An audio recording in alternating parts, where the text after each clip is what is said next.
Assembly ఎన్నికల్లో ఘోర పరాభవాన్ని మరిచిపోకముందే వైసీపీకి మరో షాక్ తగిలింది. మాజీ ముఖ్యమంత్రి వైఎస్ జగన్మోహన్ రెడ్డికి సన్నిహితుడిగా పేరున్న వైసీపీ రాజ్యసభ సభ్యులు మోపిదేవి వెంకటరమణతో పాటు మరో ఎంపీ బీదా మస్తాన్ రావు రాజీనామా చేశారు.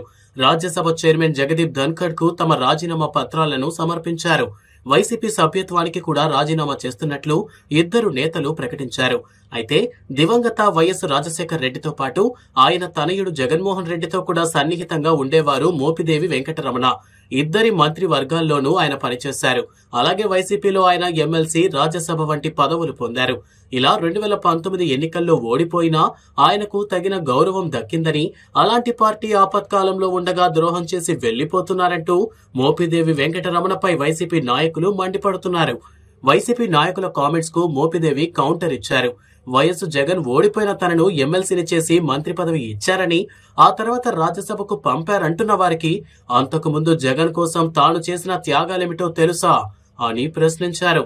తన గురించి మాట్లాడే ముందు అన్ని తెలుసుకుంటే బాగుంటుందని హెచ్చరించారు.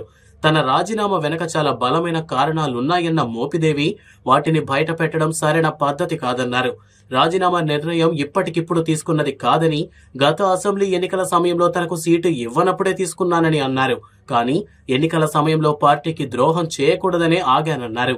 ప్రత్యేక పరిస్థితులే ఈ దిశగా నిర్ణయం తీసుకునేలా చేశాయన్నారు. గత 5 సంవత్సరాలు తనకు వైసీపీ తగిన గౌరవమే ఇచ్చిందని, కానీ ఇది తాను ఆశించింది కాదన్నారు మోపిదేవి. రాష్ట్ర రాజకీయాల్లో ఉండటానికి తాను ఇష్టపడతానని, అలాంటిది తనను రాజ్యసభకు పంపించారన్నారు. అసెంబ్లీ ఎన్నికల సమయంలో ఎమ్మెల్యేగా పోటీ చేసి తిరిగి రావాలనుకున్నా అప్పుడు నిరాశే ఎదురయ్యింది.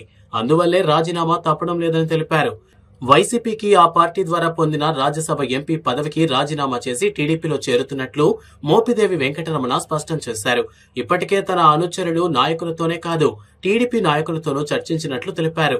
అందరూ తన నిర్ణయాన్ని స్వాగతిస్తున్నారని తెలిపారు. మంత్రి అనగాని సత్యప్రసాదులతో కూడా చర్చించి సామరస్యంగా ఉండేలా చూస్తానన్నారు. తాను ఎలాంటి ప్రలోభాలకు గురి కాలేదని, సీఎం చంద్రబాబు నాయుడు, కూటమి ప్రభుత్వంతోనే రాష్ట్ర అభివృద్ధి సాధ్యమని నమ్మి టీడీపీలో చేరటానికి సిద్ధమైనట్లు మోపిదేవి వెంకటరమణ తెలిపారు.